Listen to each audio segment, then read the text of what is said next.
सभी देवी देवताओं के जन्म की कई कहानियां प्रचलित हैं और बिल्कुल इसी तरह मां काली के जन्म से जुड़ी कई कथाएं सुनाई जाती हैं। उन सभी कथाओं में से एक कहानी है जो सबसे ज्यादा प्रचलित है। बात उन दिनों की है जब एक शक्तिशाली राक्षस दारुण का अत्याचार तीनों लोकों में बढ़ गया था। तीनों लोकों में सभी इससे बहुत परेशान थे। सारे देवता दारुण के हाथों मात खा चुके थे।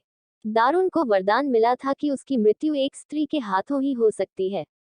इस कारण सभी देवता हाथ जोड़कर ब्रह्मा जी के पास पहुंचे कि वे इसका कोई समाधान निकालें। इसके बाद ब्रह्मा जी ने एक स्त्री का रूप लिया और दारुण से युद्ध करने चले गए, लेकिन वो भी इस असुर को हरा नहीं पाए।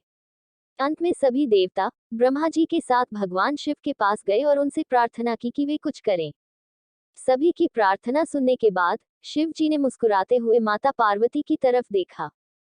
उनका इशारा समझते हुए माता पार्वती ने अपनी शक्ति का एक अंश निकाला।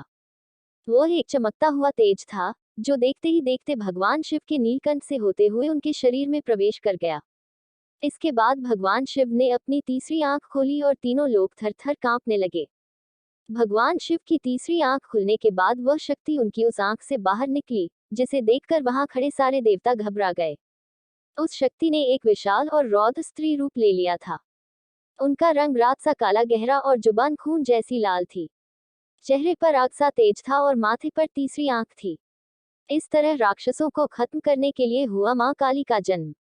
इसके बाद उन्होंने कुछ ही देर में असुर दारुण और उसकी सेना का नाश कर दिया। उन सभी दानवों को खत्म करने के बाद भी मां काली का गुस्सा शांत नहीं हो रहा था। इसके बाद उनका गुस्सा शांत करने के लिए भगवान शिव ने एक बच्चे का रूप लिया और उनके सामने आ गए। भगवान शिव को देखते ही मां काली का गुस्सा शांत हो गया और उन्होंने उस बच्चे को अपनी गोद में उठा लिया।